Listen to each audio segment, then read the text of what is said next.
Video शुरू करने के पहले एक बात, यह वीडियो बनाने में बहुत मेहनत लगती है। अगर आपको यह वीडियो थोड़ा भी पसंद आए तो इस चैनल को सब्सक्राइब जरूर करना। धन्यवाद। जानकी राक्षसी घेरे में। राक्षस राज रावण के चले जाने के बाद भयानक रूप वाली राक्षसियों ने सीता को घेर लिया और उन्हें अनेक प्रकार से डराने धमकाने लगी। वे सीता की भर्त्स न करते हुए कहने लगी, हे मूर्ख अभागिन, हे नीच नारी, तीनों लोकों और 14 भुवनों को अपने पराक्रम से पराजित करने वाले परम तेजस्वी राक्षस राज की शया प्रत्येक को नहीं मिलती। यह तो तुम्हारा परम सौभाग्य है कि स्वयं लंकापति तुम्हें अपनी अंशाइनी बनाना चाहते हैं।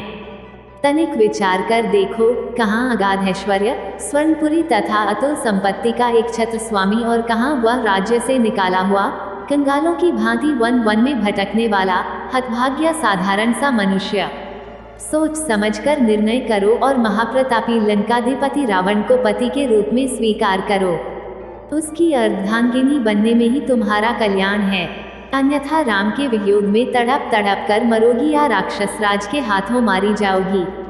तुम्हारा यह कोमल शरीर इस प्रकार नष्ट होने के लिए नहीं है। महाराज रावण के साथ विलास भवन में जाकर रमण करो।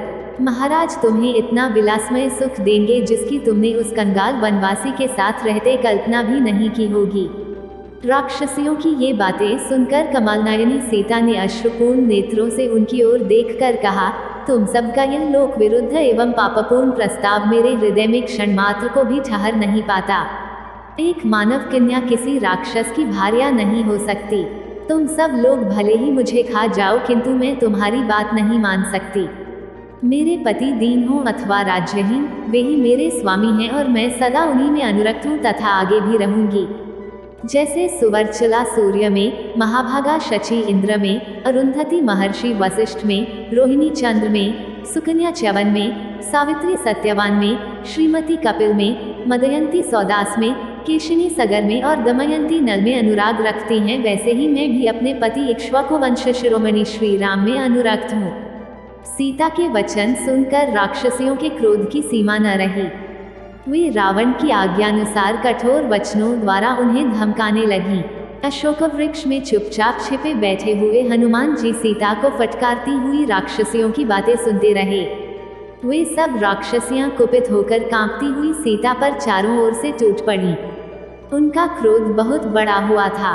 राक्षसियों के बारंबार धमकाने पर सर्वांगा सुंदरी कल्याणी सीता अपने आंसू पोंछती हुई उसी अशोक वृक्ष के नीचे चली आई जिस पर हनुमान जी छिपे बैठे थे। शोक सागर में डूबी हुई विशाललोचना वैदेही वहां चुपचाप बैठ गईं। वे अत्यंत दीन व दुर्बल हो गई थी तथा उनके वस्त्र मलिन हो चुके थे। विकराल राक्षसियां फिर उन्हें घेर कर तरह तरह से धमकाने लगीं। विकराल रूप वाली राक्षसियों के द्वारा इस प्रकार से धमकाए जाने पर देवकन्या के समान सुंदरी सीता धैर्य छोड़कर रोने लगी। विलाप करते हुए वे कहने लगी, हे भगवान, अब यह विपत्ति नहीं सही जाती। प्रभु, मुझे इस विपत्ति से छुटकारा दिलाओ या मुझे इस पृथ्वी से उठा लो। बड़े लोगों ने सच कहा है कि समय से पहले मृत्यु भी नहीं आती। आज मेरी कैसी दयनीय दशा हो गई है। कहाँ अयोध्या का वह राजप्रासाद जहाँ मैं अपने परिजनों तथा पति के साथ अलौकिक सुख भोगती थी, और कहाँ यह दुर्दिन जब मैं पति से विमुक्त छल द्वारा हरी गई इन राक्षसों के फंदों में फंसकर निरी हिरणी की भांति दुखी हो रही हूँ। आज अपने प्राणेश्वर के बिना मैं जल से निकाली गई मछली की भांति तड़प रही हूँ। इतनी भयंकर वेदना सह कर भी मेरे प्राण नहीं निकल रहे हैं। आश्चर्य यह है कि मर्मांतक पीड़ा सह कर भी मेरा हृदय टुकड़े टुकड़े नहीं हो गया। मुझ जैसी अभागिनी कौन होगी जो अपने प्राणाधिक प्रियतम से बिछुड़ कर भी अपने प्राणों को संजोए बैठी है। अभी न जाने कौन कौन से दुख मेरे भाग्य में लिखे हैं। न जाने वह दुष्ट रावण मेरी कैसी दुर्गति करेगा। चाहे कुछ भी हो, मैं उस महापातकी को अपने बाएं पैर से भी स्पर्श न करूंगी। उसके इंगित पर आत्मसमर्पण करना तो दूर की बात है। यह मेरा दुर्भाग्य ही है कि सिख परम प्रतापी वीर की भार्या होकर भी दुष्ट रावण के हाथों सताई जा रही हूँ और वे मेरी रक्षा करने के लिए अभी तक यहाँ नहीं पहुँचे। मेरा तो भाग्य ही उल्टा चल रहा है।